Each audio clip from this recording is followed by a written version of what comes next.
Hi hello my lovely subscribers and viewers, welcome back to Annapreddy Rameshwari vlogs.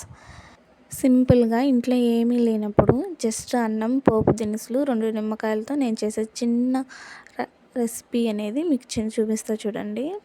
ఇది చాలా టేస్టీగా ఉంటుంది. అందరికీ తెలుసు, చిత్రాన్నం అంటాం మేమైతే.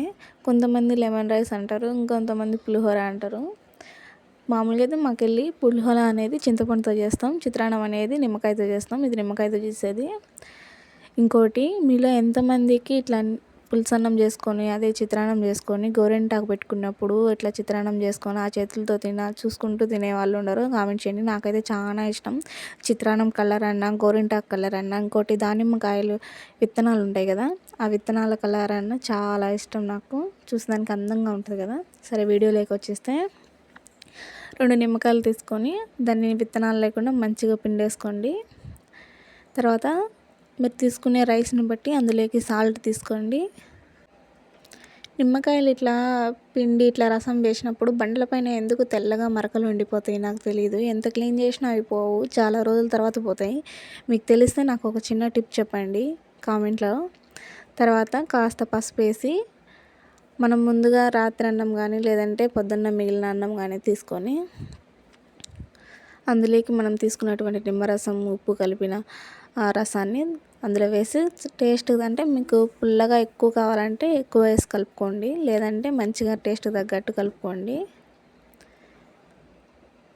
చేత్తోనే కలపండి, దానికి ఎక్కువ మంచిగా ఫ్లేవర్ తెలుస్తుంది.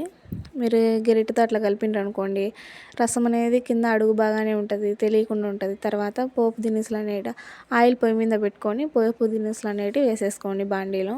పోపు దినుసులు అంటే తెలుసు కదా, తిరువాత గింజలు, ఆవాలు, ఇంకొకటి పల్లీలు, ఇంకా వేరుశనగపప్పు, అవన్నీ వేసేసేయండి. ఎందుకు ఒక్కొక్కటి 2 డబల్ సార్లు చెప్తాను అంటే కొంతమందికి నా భాష అర్థం కాదు ఉంటుంది కదా, రెగ్యులర్ భాష అర్థమయ్యేలా అవుతుందేమో అని చెప్తాను. తర్వాత ఎక్కువగా పల్లీలు వేసుకుంటేనే నాకైతే చాలా ఇష్టం ఇట్లా చిత్రాన్నంలో. మీలో ఎంతమందికి పల్లీలు చిత్రాన్నంలో ఉంటేనే ఎక్కువ ఇష్టపడతారో కామెంట్ చేసి చెప్పండి. ఈ పోపు మంచిగా వేగిన తర్వాత మీ ఇళ్ళల్లో సోంపు కనుక ఉంటే వేసేయండి. నా దగ్గర లేదు, అది కూడా కొంచెం మంచి స్మెల్తో బాగా వస్తుంది. తినేటప్పుడు ఎంత అరోమా ఉంటుందంటే చాలా మంచి టేస్ట్ ఉంటుంది. మీరు నా దగ్గర ఇప్పుడు అయిపోయింది అందుకే వేయలేదు, మీకు ఆ దగ్గర ఉంటే ట్రై చేయండి, చాలా మంచి ఫ్లేవర్ వస్తుంది. తర్వాత ముందు నిమ్మకాయ రసం కలిపి పెట్టుకున్నటువంటి అన్నాన్ని అందులో వేసి కలిపి పెట్టండి. చాలా సింపుల్గా ఉంది కదా, జస్ట్ 2 నిమిషాల్లో మాత్రమే రెడీ అవుతుంది. చాలా ఈజీగా ఉంది కదా. ఛానల్లోకి వెళ్ళి నా పాత వీడియోస్ కూడా చెక్అవుట్ చేయండి.